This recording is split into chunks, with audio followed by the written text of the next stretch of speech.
నమస్తే దూరదర్శన్ వార్తలకు స్వాగతం నేను ప్రజ్ఞ ముందుగా వార్తల్లోని ముఖ్యాంశాలు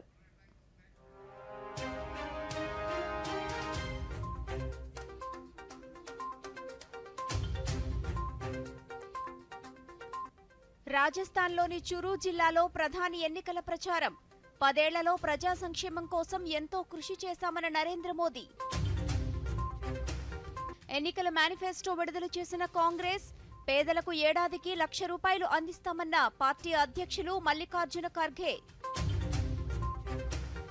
రాష్ట్రంలో పింఛన్లపై వైసీపీ ప్రజల ప్రాణాలతో చెలగాటమాడుతోందన్న తెలుగుదేశం వాలంటీర్ల భవిష్యత్తును ప్రశ్నార్థకం చేసిందన్న పార్టీ అధినేత చంద్రబాబు నాయుడు వైఎస్ఆర్ జిల్లా బద్వేల్ నుంచి కాంగ్రెస్ ఎన్నికల ప్రచారం న్యాయం కోసం పోరాడుతున్న తనను గెలిపించాలన్న పార్టీ రాష్ట్ర అధ్యక్షురాలు వైఎస్ షర్మిల రాష్ట్ర వ్యాప్తంగా ఈ రోజు కొనసాగిన ఎండల తీవ్రత ప్రజలు అప్రమత్తంగా ఉండాలన్న రాష్ట్ర విపత్తుల నిర్వహణ సంస్థ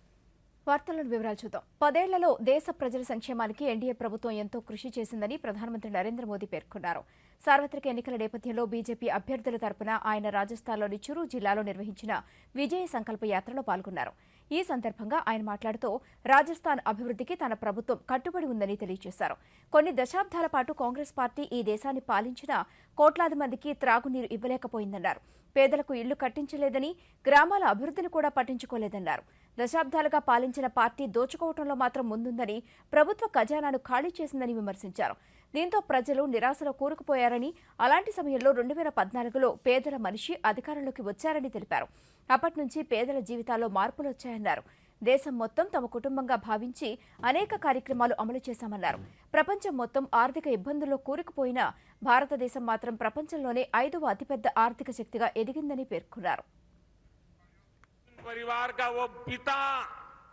वो कभी सोचता था कि बेटी की शादी करके भेजा तो है 2-3 बच्चे हो जाएंगे उसके बाद अगर वो 3 तलाक करके वापस भेज देगा तो मैं बेटी को कैसे संभालूं भाई को लगता था अगर 3 तलाक के कारण मेरी बहन घर वापस आ गई तो मेरा परिवार कैसे चलेगा हर मां को लगता था कि इतने उत्साह और उमंग के साथ बेटी को शादी करके भेजा है लेकिन 3 तलाक कह करके अगर बेटी को लौटा दिया तो मेरी बेटी की जिंदगी का क्या होगा यानी पूरा परिवार 3 तलाक के नाम पर लटकती तलवार के नीचे मुसीबत में जिंदगी गुजारता था मोदी ने सिर्फ मुस्लिम बहनों को नहीं सभी मुस्लिम परिवारों की जिंदगी को बचाया है इन्हें गरीब दलित शोषित वंचित के कल्याण से उनके सम्मान से कोई मतलब नहीं है ये वही लोग हैं जिन्होंने कभी बाबा साहब आम्बेडकर का सम्मान नहीं किया इसी कांग्रेस ने बाबा साहब को दशकों तक भारत रत्न नहीं मिलने दिया इन लोगों ने देश में आपातकाल लगाया संविधान को बंधक बनाया इस इंडियन अलायंस के लोगों ने कभी पिछड़ा वर्ग आयोग को संवैधानिक दर्जा नहीं दिया दशकों पुरानी ये मांग मोदी ने पूरी की सौगंध मुझे इस मिट्टी की सौगंध मुझे इस मिट्टी की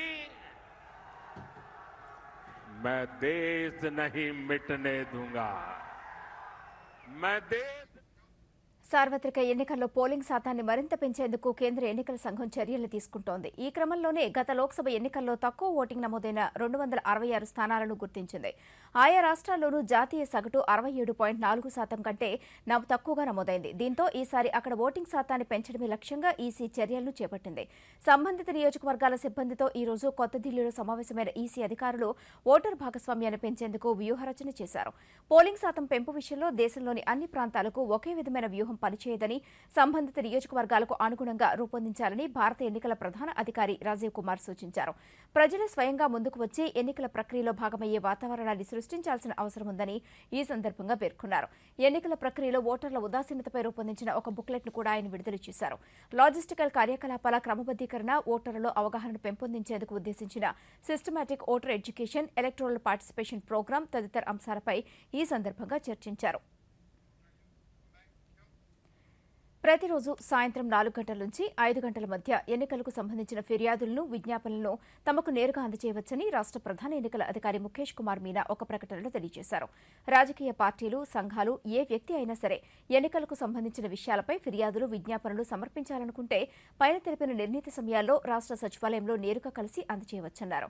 కార్యాలయ పని దినాలతో పాటు ప్రభుత్వ సెలవు దినాల్లో కూడా కార్యాలయంలో అందుబాటులో ఉంటే అందజేయవచ్చని సూచించారు. నిష్పక్షపాత, పారదర్శక ఎన్నికల నిర్వహణకు పక్కా ప్రణాళికలతో సిద్దంగా ఉన్నామని ఎన్టీఆర్ జిల్లా ఎన్నికల అధికారి ఎస్ ఢిల్లీరావు అన్నారు. విజయవాడలోని సమాచార, పౌర సంబంధాల శాఖ మీడియా కేంద్రంలో ఈ రోజు ఆయన జిల్లాలో ఎన్నికల నిర్వహణ సన్నద్దత, ఎన్నికల ప్రణాళిక తదితర అంశాలపై మీడియాతో మాట్లాడారు. ఈ నెల 18న ప్రకటించే ఎన్నికల నోటిఫికేషన్ నుంచి నామినేషన్ స్వీకరణ, పరిశీలన, ఉపసంహరణ, మే 13వ తేదీన నిర్వహించే పోలింగ్, జూన్ 4వ తేదీన నిర్వహించే కౌంటింగ్ ప్రక్రియలకు సిద్దంగా ఉన్నామన్నారు. జిల్లాలో ఎన్నికల ప్రవర్తన నియమావళిని కట్టుదిట్టంగా అమలు చేస్తున్నామని, నియమావళిని ఉల్లంఘించే వారిపై కేసులు నమోదు చేస్తున్నామన్నారు. కంట్రోల్ సెంటర్ కూడా ఒక చూడడం జరిగింది, ఒక ఇంటర్ డిస్ట్రిక్ట్ బార్డర్ కూడా చూడడం జరిగింది. Then state special expenditure observer కూడా అనేటువంటిది స్టేట్కి రావడం జరిగింది. మేడం మన జిల్లా చూడకపోయినా మన జిల్లాకు సంబంధించిన యాక్టివిటీస్ ఎలా ఉన్నాయి అని చెప్పేసి అనేది రివ్యూ అనేటువంటి చేసుకోవడం జరిగింది. 8న స్టేట్ పోలీస్ అబ్జర్వర్ కూడా వస్తున్నారు. దీంతో పాటుగా సిఇఓ గారు ఎవ్రీడే మాతో డిఈఓస్తో రెగ్యులర్ రివ్యూ అనేటువంటిది అండ్ కాన్ఫరెన్స్ మోడ్లో ఆర్ వాట్సాప్ మోడ్లో అనేటువంటి రెగ్యులర్ రివ్యూ అనేటువంటి జరుగుతూ ఉంది. సో అంతా యాజ్ పర్ ఈసీఐ ఏదైతే గైడ్లైన్స్ ఇచ్చిందో గైడ్లైన్స్ ప్రకారంగానే నడుచుకుంటున్నాం. మీ అందరికీ విదితమే, మన ఎన్టీఆర్ జిల్లా అంటే 7 ఎలక్షన్ జిల్లా అనుకునంటే 7 నియోజకవర్గాలు. రెవెన్యూ జిల్లాకు వచ్చేసరికి 7 నియోజకవర్గాలతో పాటుగా గన్నవరం 71లో ఉండే ఒక 82 పోలింగ్ స్టేషన్లో రెవెన్యూ డిస్ట్రిక్ట్లో కూడా వస్తుంది. సో మొత్తం 7 ప్లస్ అక్కడ ఉండే ఆర్ఓ కూడా 8 ఆర్ఓస్తో కూడా కోఆర్డినేషన్ అనేది జరుగుతూ ఉంది. ఇప్పటి వరకు స్టేట్లో అన్నిటికన్నా మోర్ సీజర్స్ అనేది ఎక్కువ కనిపిస్తున్నప్పటికీ ఇంకా ఇంప్రూవ్ చేసుకోవాల్సిన అవకాశం అయితే ఉంది, చేయాలి కూడా. ఇప్పుడు సుమారు ఒక 2.6 crore అనేటువంటిది టోటల్ 16వ తారీఖు నుండే చెప్పుకుంటే మనకి ఈ సీజర్స్ అనేటువంటి జరిగాయి. దాంట్లో కూడా జెన్యూన్గా ఉండేటువంటివి 10 లక్షల కన్నా అబవ్ ఉండేటువంటి ఒక 4 కేసులు ఐటీకి వెళ్ళడం, బిలో ఉన్నటువంటి కేసెస్ అన్నీ కూడా చాలా వరకు మనము వితిన్ 24 hours 48 hours వాళ్ళ రికార్డ్స్ అన్నీ కూడా చూపించుకుంటాం. సార్వత్రిక ఎన్నికల్లో విజయాన్ని సాధించడమే లక్ష్యంగా వైఎస్సార్ కాంగ్రెస్ పార్టీ చేపట్టిన మేమంతా సిద్ధం బస్సు యాత్ర కొనసాగుతోంది. ఈ రోజు బస్సు యాత్రకు విరామాన్ని ప్రకటించారు. రేపు 9వ రోజు షెడ్యూల్ను వైఎస్సార్సీపీ రాష్ట్ర ప్రధాన కార్యదర్శి తలశీల రఘురాం ఈ రోజు విడుదల చేశారు.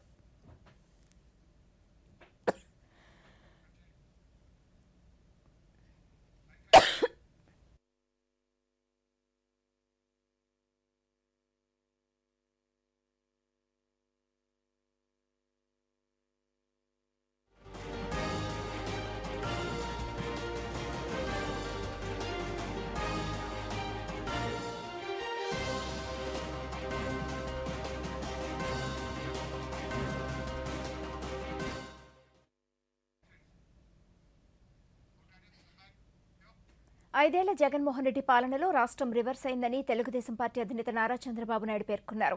పశ్చిమ గోదావరి జిల్లా నర్సాపురంలో ఈ రోజు నిర్వహించిన ప్రజాగలం రోడ్ షోలో చంద్రబాబు నాయుడు మాట్లాడుతూ 5 ఏళ్ల పాలనలో యువకుల జీవితాలకు అంధకారం చేశారని, అన్ని వర్గాల నిర్లక్ష్యానికి గురయ్యాయని ఆందోళన వ్యక్తం చేశారు. ఈ ఎన్నికల్లో రాష్ట్రంలో ఎన్డీఏ ప్రభుత్వం అధికారంలోకి వస్తుందని, ఆక్వారంగానికి పూర్వ వైభవం తీసుకువస్తామని చంద్రబాబు హామీ ఇచ్చారు. మనమంతా ఇప్పుడు కీలకమైన సమయానికి వచ్చాం. మనందరి బతుకులు మార్చుకునేందుకు, మన జీవితాల్ని సరిదిద్దుకునేందుకు వచ్చే అవకాశమే రేపు జరిగే ఎన్నికలు. నేను అడుగుతున్నా ఇక్కడుండే మిమ్మల్ని నర్సాపూర్లో 5 సంవత్సరాలు జలగ పాలన మీ జీవితాల్లో ఏమైనా మిగిలిందా అని మిమ్మల్ని అడుగుతున్నా. మీరు బాగుందనుకుంటే చెప్పండి, నేను మాట్లాడను, కానీ మీరే నిర్ణయించాల్సిన అవసరం ఉంది. ఉన్నారా తమ్ముళ్ళు అని మిమ్మల్ని అడుగుతున్నా. అంటే మన జీవితాలన్నీ కూడా బుగ్గైపోయినాయి. ఈ పిల్లల భవిష్యత్తు అంధకారం అయ్యే పరిస్థితి అవునా కాదా అని నేను అడుగుతున్నా. వార్తలు ఇప్పటికి స్వల్ప విరామం.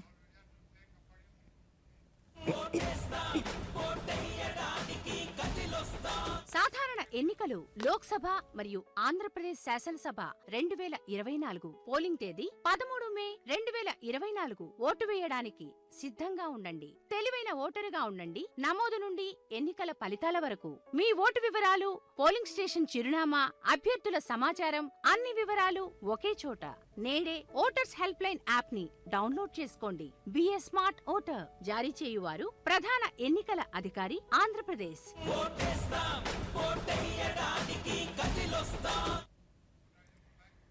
Welcome back. YS Jaganmohan Reddy సంక్షేమ ఫలాలు అందుకున్న ప్రతి ఒక్కరూ ఆయన ముఖ్యమంత్రిగా మళ్లీ ఎన్నుకోవాలనుకుంటున్నారని రవాణా శాఖ మంత్రి, అమలాపురం అసెంబ్లీ వైసీపీ అభ్యర్థి పినిపే విశ్వరూప్ అన్నారు. డాక్టర్ బీఆర్ అంబేద్కర్ కోనసీమ జిల్లా అమలాపురం నియోజకవర్గంలోని సామంతకూరు, ఎస్పల్లిపాలెం గ్రామాల్లో ఆయన ఇంటింటి ప్రచారాన్ని నిర్వహించారు. ప్రధానంగా అమ్మఒడి, పింఛన్లు అందుకుంటున్న వారంతా జగనన్న సంక్షేమం రాజ్యం మళ్లీ రావాలని కోరుకుంటున్నారని తెలిపారు.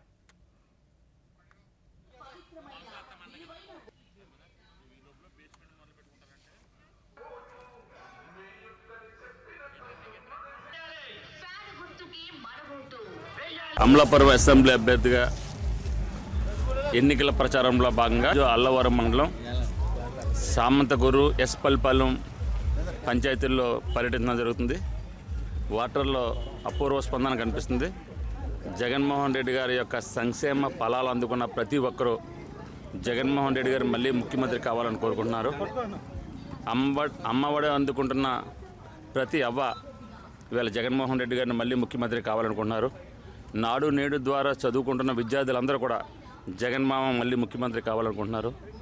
పెన్షన్ అందుకుంటున్న వృద్ధ మహిళలు, తాతలు, అదేవిధంగా వికలాంగులు, వితంతులు అందరూ కూడా జగన్మోహన్ రెడ్డి గారి సంక్షేమ పాలన మళ్ళీ రావాలని కోరుకుంటున్నారు. ఆ విధంగా ప్రతి ఒక్కరు కూడా జగన్మోహన్ రెడ్డి గారు మళ్ళీ ముఖ్యమంత్రి కావాలని కోరుకుంటున్నారు. కృష్ణా జిల్లా నూతన కలెక్టర్గా డీకే బాలాజీ ఈరోజు బాధ్యతల్ని స్వీకరించారు. మచిలీపట్నం కలెక్టర్ కార్యాలయంలో అధికారికంగా బాధ్యతల్ని స్వీకరించారు. ఈ సందర్భంగా కలెక్టర్ బాలాజీ మాట్లాడుతూ, దేశంలో సార్వత్రిక ఎన్నికలు జరుగుతున్న నేపథ్యంలో సజావుగా జరిగేందుకు అన్ని విధాలుగా కృషి చేస్తానని తెలిపారు. అందరి సహకారంతో ఎన్నికలను సమర్థవంతంగా నిర్వహిస్తామన్నారు.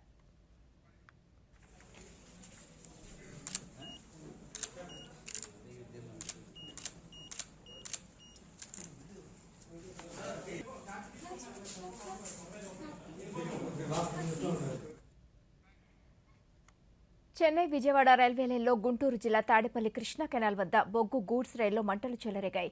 లోకో పైలట్ సకాలంలో స్పందించి అగ్నిమాపక సిబ్బందికి సమాచారాన్ని అందజేశారు. దీంతో ఘటనా స్థలానికి వచ్చిన అగ్నిమాపక సిబ్బంది మంటలను అదుపులోకి తీసుకున్నారు. ఈ ప్రమాదానికి గల కారణాలపై రైల్వే శాఖ ఇప్పటికే సమీక్ష చేసి విచారణ చేపట్టారు. సకాలంలో మంటలను అదుపు చేయడంలో రైల్వే, అగ్నిమాపక సిబ్బంది సఫలీకృతమయ్యారు.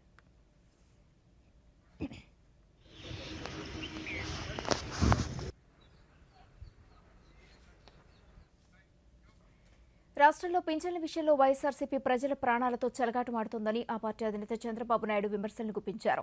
ఈరోజు గోపాలపురం నియోజకవర్గం నల్లజర్రలో ఆయన మీడియాతో మాట్లాడారు. ప్రజలను అధికార పార్టీ తీవ్ర ఇబ్బందులకు గురిచేస్తుందన్నారు. వైఎస్ఆర్సీపీ స్వార్థ ప్రయోజనాల కోసం పింఛన్లకు ఇవ్వాల్సిన 13,000 కోట్ల రూపాయలను దారి మళ్లించారని ఆరోపించారు. మార్చి 30వ తేదీన ఎన్నికల కమిషన్ పింఛన్ల విషయంలో ఆదేశాలు ఇచ్చిందని తెలిపారు. వాలంటీర్లను రాజీనామా చేయాలని వైసీపీ నేతలు ఒత్తిడి చేస్తున్నారని, వాలంటీర్లపై అక్రమ కేసులు పెట్టి వారి భవిష్యత్తును ప్రశ్నార్థకం చేస్తున్నారని చంద్రబాబు నాయుడు ఆరోపించారు. తన రాజకీయ ప్రయోజనాల కోసం ప్రజల ప్రాణాలు కూడా తీసిన తర్వాత అది ప్రతిపక్షాలపై నెట్టేసి రాజకీయ లబ్ధి కోసం ప్రయత్నం చేయడం చాలా దుర్మార్గం. అదే జరిగింది. పెన్షనర్స్ విషయం అందరికీ వృద్ధులకి వికలాంగులకి వీళ్ళందరికీ పెన్షన్ ఇవ్వడం ఇది ఆనవాయితీగా వస్తూ ఉంది.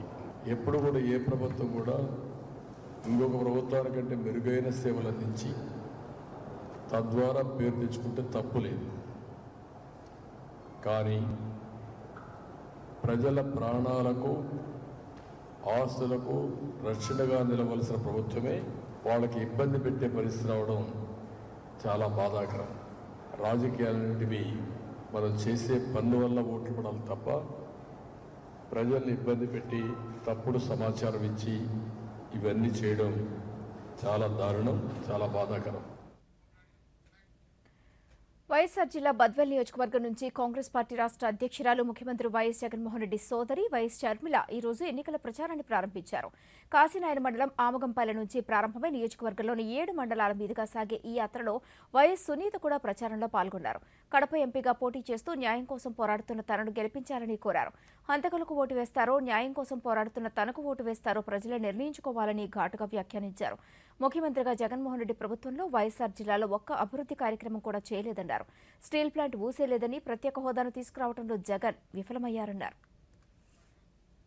రాజశేఖర రెడ్డి గారు కాంగ్రెస్ పార్టీ ముఖ్యమంత్రిగా కాంగ్రెస్ పార్టీ సహకారంతో ఎన్ని అద్భుతమైన పథకాలను చేశారో అందరూ చూశారు. కాంగ్రెస్ పార్టీ కేంద్రంలో అధికారంలో ఉంది. రాజశేఖర రెడ్డి గారు రుణమాఫీ చేయగలిగారు. కాంగ్రెస్ పార్టీ అధికారంలో ఉంది. కేంద్రంలో ఉపాధి హామీ పథకాన్ని రాజశేఖర రెడ్డి గారు ప్రవేశపెట్టారు. కాంగ్రెస్ పార్టీ అధికారంలో ఉంది. ఎన్నో అద్భుతమైన కార్యక్రమాలు, రుణమాఫీ అయితేనేమి, ఫీజు రీయింబర్స్మెంట్ అయితేనేమి, ఆరోగ్యశ్రీ అయితేనేమి, జలయజ్ఞం అయితేనేమి, 40 లక్షల మందికి పైగా ఇల్లులు అయితేనేమి, ఇలాంటివి ఎన్నో చేయగలిగాడు రాజశేఖర రెడ్డి గారు. చెప్పాలనుకుంటున్నది ఏమిటి అంటే రాజశేఖర రెడ్డి గారు కాంగ్రెస్ పార్టీ మనిషి. కాంగ్రెస్ పార్టీ అధికారంలో ఉంది కాబట్టే కాంగ్రెస్ పార్టీ ముఖ్యమంత్రిగా రాజశేఖర రెడ్డి గారు ఎన్నో చేయగలిగారు. కానీ ఇప్పుడు జగనన్న గారు ముఖ్యమంత్రిగా ఉన్నారు. మరి జగన్మోహన్ రెడ్డి గారు ముఖ్యమంత్రి కాకముందు స్పెషల్ స్టేటస్ తీసుకొస్తానని చెప్పారు. వచ్చిందా స్పెషల్ స్టేటస్? వచ్చిందా స్పెషల్ స్టేటస్? రాష్ట్ర వ్యాప్తంగా ఎండల తీవ్రత కొనసాగుతోంది. ఈ రోజు దాదాపు 100 మండలాల్లో తీవ్ర వడగాల్పులు, 200 మండలాల్లో వడగాల్పులు వీచినట్లు రాష్ట్ర విపత్తుల నిర్వహణ సంస్థ మేనేజింగ్ డైరెక్టర్ రోనంకి కూర్మనాథ్ తెలియజేశారు. రేపు 115 మండలాల్లో తీవ్ర వడగాల్పులు, 245 మండలాల్లో వడగాల్పులు వీచే అవకాశం ఉన్నట్లు తెలిపారు. ఎండ దృష్ట్యా ప్రజలు అప్రమత్తంగా ఉండాలని, వీలైనంత వరకు ఇంట్లోనే ఉండాలని, వృద్ధులు, గర్భిణులు, బాలింతలు తగిన జాగ్రత్తలు తీసుకుని అప్రమత్తంగా ఉండాలని సూచించారు. ఎండ తీవ్రతకు గురి కాకుండా తగిన జాగ్రత్తలు తీసుకోవాలని కోరారు.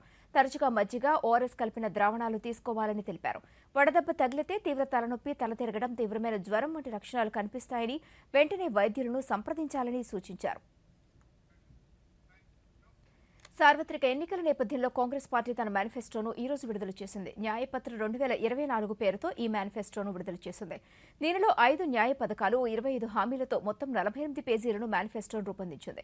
కొత్త ఢిల్లీలో పార్టీ జాతీయ అధ్యక్షులు, రాజ్యసభ సభ్యులు మల్లికార్జున ఖర్గే, సోనియా గాంధీ, ఎంపీ రాహుల్ గాంధీలతో కలిసి మేనిఫెస్టోను విడుదల చేశారు.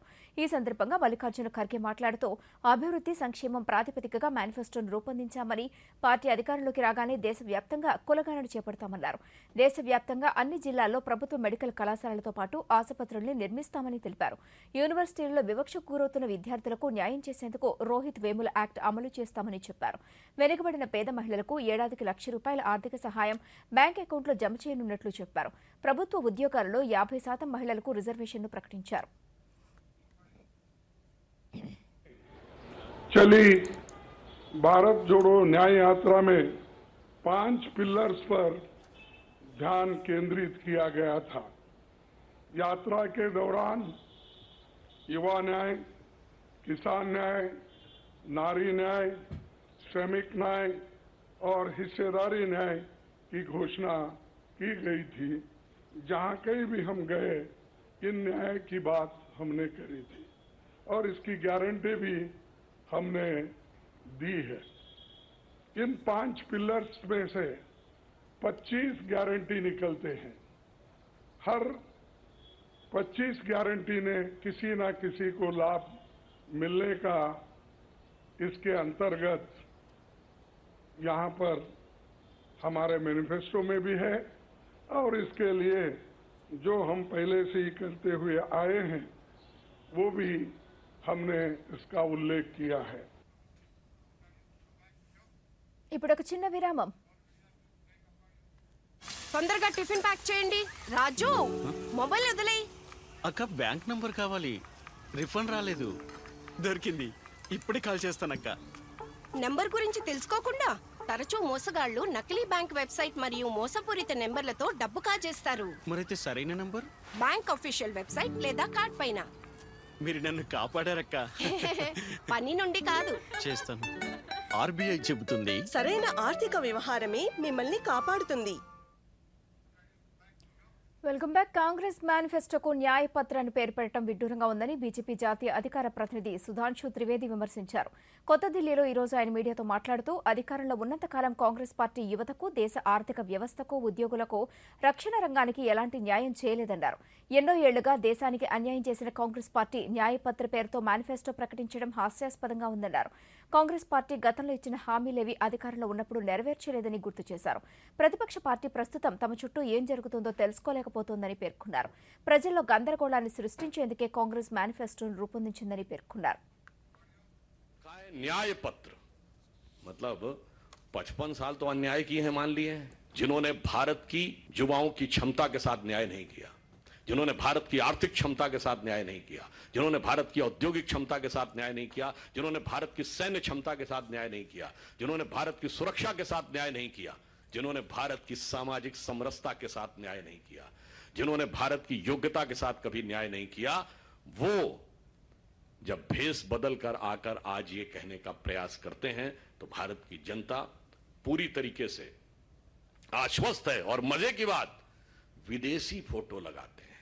एक దూరదర్శన్ పూర్వ న్యూస్ రీడర్ శాంతి స్వరూప్ 2 రోజుల క్రిందట గుండెపోటుతో హైదరాబాద్లోని ఒక ప్రైవేటు ఆసుపత్రిలో చేరిన ఆయన చికిత్స పొందుతూ కన్నుమూశారు. దూరదర్శన్లో న్యూస్ రీడర్గా ఆయన గుర్తింపు తెచ్చుకున్నారు. 1978లో దూరదర్శన్లో చేరిన ఆయన 1983 నవంబర్ 14వ తేదీన ప్రసారమైన దూరదర్శన్ తొలి తెలుగు బులెటిన్ను చదివారు. టెలిప్రాంప్టర్ లేని రోజుల్లో స్క్రిప్ట్ పేపర్లనే బట్టి పట్టి మరీ చదివేవారు. అలా 10 ఏళ్ల పాటు స్క్రిప్ట్ పేపర్లతోనే వార్తలు చదువుతూ వచ్చారు. దూరదర్శన్లో పదవి విరమణ చేసే వరకు ఆయన వార్తలు చదివారు. సాహిత్యంపై పట్టు ఉన్న శాంతి స్వరూప్ భోపాల్ గ్యాస్ దుర్ఘటన మీద రాతి మేఘం నవల రాశారు. క్రికెట్ మీద మక్కువతో క్రేజ్, సతీ సహగమన దురాచారానికి వ్యతిరేకంగా అర్ధాగ్ని అనే నవలను కూడా రాశారు. వ్యాఖ్యాతగా ఆయన జీవిత సాఫల్య పురస్కారాన్ని అందుకున్నారు. శాంతి స్వరూప్ మృతి పట్ల రాష్ట్ర ముఖ్యమంత్రి వైఎస్ జగన్మోహన్ రెడ్డి సంతాపం తెలియజేశారు. వారి కుటుంబ సభ్యులకు సానుభూతిని తెలిపారు.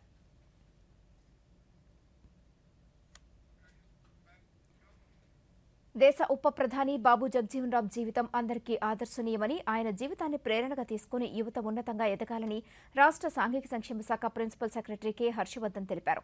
విజయవాడ సాంఘిక సంక్షేమ శాఖ ఆధ్వర్యంలో ఈ రోజు జరిగిన జయంతి కార్యక్రమంలో ఎన్టీఆర్ జిల్లా కలెక్టర్ ఎస్ ఢిల్లీరావు ఇతర ఉన్నతాధికారులతో కలిసి ఆయన విగ్రహానికి, చిత్రపటానికి పూలమాలలు వేసి ఘనంగా నివాళులర్పించారు. ఈ సందర్భంగా కె హర్షవర్ధన్ మాట్లాడుతూ బాబు జగజీవన్ రామ్ దేశానికి చేసిన సేవలు చిరస్మరణీయమని పేర్కొన్నారు. విద్యార్థులు, నేటి యువత ఆయనను ఆదర్శంగా తీసుకోవాలని సూచించారు. కలెక్టర్ ఎస్ ఢిల్లీరావు మాట్లాడుతూ ఆహార శాఖ మంత్రిగా దేశంలో ఆహార సమస్య పరిష్కారానికి అహర్నిశలు కృషి చేశారన్నారు.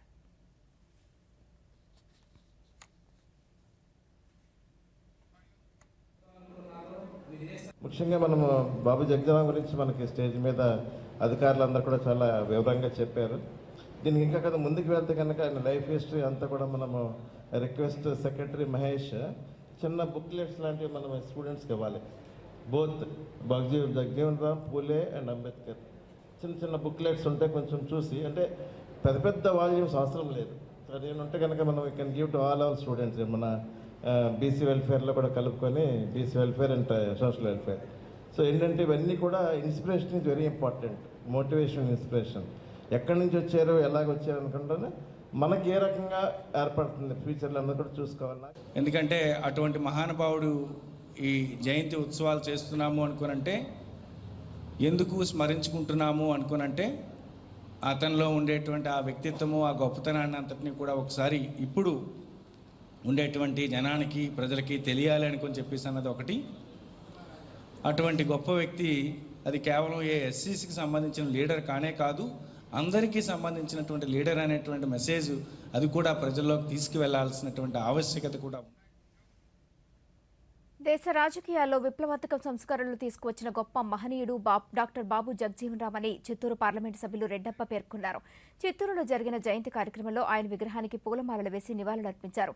ఈ సందర్భంగా రెడ్డప్ప మీడియాతో మాట్లాడుతూ బాబు జగజీవన్ రామ్ అనేక శాఖలకు మంత్రిగా సమర్థవంతంగా పనిచేశారని పేర్కొన్నారు. భారతదేశ రాజకీయ చరిత్రలో దళితుల తరఫున బాబు జగజీవన్ రామ్ గారు చాలా ఆదర్శప్రాయుడు.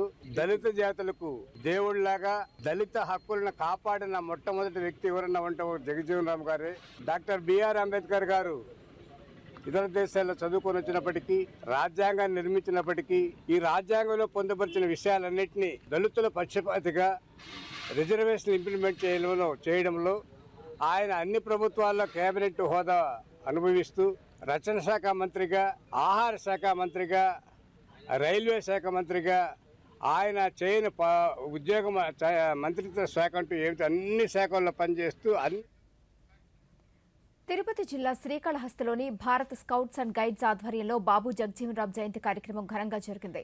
ఉపాధ్యాయులు, విద్యార్థులు జగజీవన్ రామ్ చిత్రపటానికి పూలమాలలు వేసి నివాళులర్పించారు.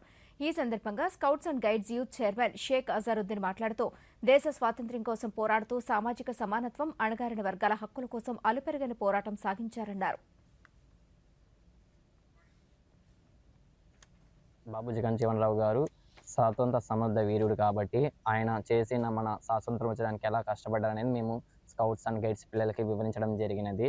ప్రతి పాఠశాల నందు స్కౌట్స్ విద్యార్థులు స్వాతంత్ర సమర్థుడు ఎలా పెరిగారు, అదేవిధంగా మనం కూడా ప్రతి ఒక్కరి ప్రజలకు సేవ చేయడం, మనం కూడా స్వాతంత్ర సమర్థులాగా ఘనంగా మన పేర్లు కూడా చరిత్రలో నిలిచే విధంగా మమ్మల్ని ఈ విధంగా కృషి చేయాలనేసి. డాక్టర్ బాబు జగజీవన్ రామ్ అందరికీ స్ఫూర్తిదాయకమైన జీవితాన్ని అందించారని రాష్ట్ర సాంఘిక సంక్షేమ శాఖ జాయింట్ డైరెక్టర్ మధుసూదన్ రావు అన్నారు. డాక్టర్ బాబు జగజీవన్ రామ్ జయంతిని పురస్కరించుకుని అనంతపురం కలెక్టరేట్ కార్యాలయంలో ఆయన విగ్రహానికి జిల్లా అధికారులతో కలిసి పూలమాలలతో నివాళులర్పించారు.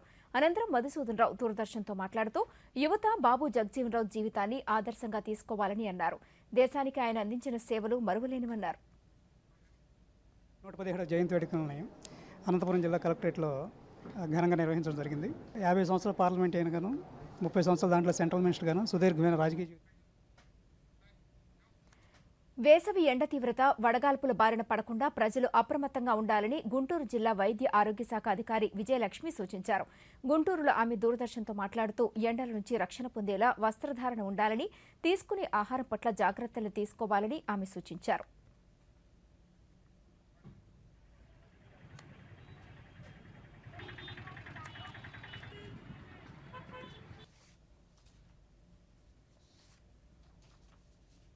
ఇప్పుడు వస్తున్న వేసవి కాలంలో మనకు గుంటూరు డిస్టిక్ ఎక్కువగా మనకి ఎండ తీవ్రత ఎక్కువగా ఉంటుంది.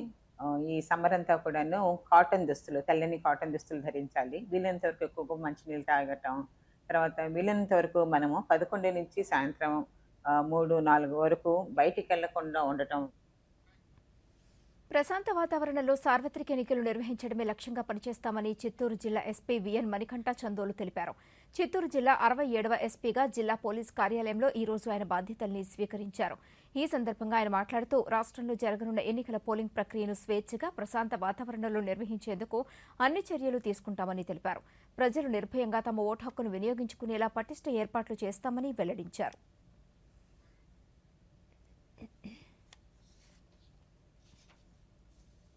చిత్తూరు జిల్లా ఎస్పీగా ఛార్జ్ తీసుకోవడం జరిగింది. ఎన్నికల నేపథ్యంలో నన్ను చిత్తూరు జిల్లాకి ఎస్పీగా బదిలీ చేయడం జరిగింది.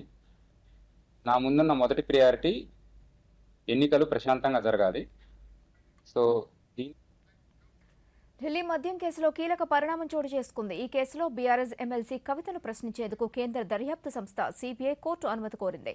ఈ మేరకు ఢిల్లీలోని Rouse Avenue court CBI petition దాఖలు చేసింది. తీహార్ జైలులో కవితను మద్యం కేసులో విచారించి ఆమెను స్టేట్మెంట్ రికార్డు చేయాలని కోరుతూ పిటిషన్ వేసింది. కవితను ప్రశ్నించేందుకు సీబీఐకి రౌజ్ అవెన్యూ కోర్టు అనుమతించింది. జైల్లోకి ల్యాప్టాప్, స్టేషనరీ తీసుకుని వెళ్లేందుకు అనుమతించింది. లిక్కర్ కేసులో కవితను విచారించి ఆమె స్టేట్మెంట్ రికార్డు చేయనుంది. వచ్చే వారం తీహార్ జైలులోని కవితను దర్యాప్తు సంస్థ విచారించనుంది.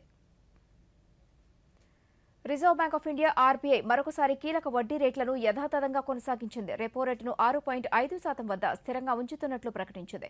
వరుసగా 7వసారి ఎలాంటి మార్పులు చేయకపోవడం విశేషం. ఆర్బీఐ ద్వైమాసిక ద్రవ్య పరపతి విధాన సమీక్ష సమావేశ నిర్ణయాలను గవర్నర్ శక్తికాంత దాస్ ఈ రోజు వెల్లడించారు. భారతీయ ఆర్థిక వ్యవస్థ పరిణామ క్రమానికి రిజర్వ్ బ్యాంక్ ప్రయాణానికి దగ్గర సంబంధం ఉందని అన్నారు. సంస్థపై ఉన్న బహుళ బాధ్యతలను నిర్వర్తిస్తూనే కొత్త అంశాలను స్వీకరిస్తామన్నారు.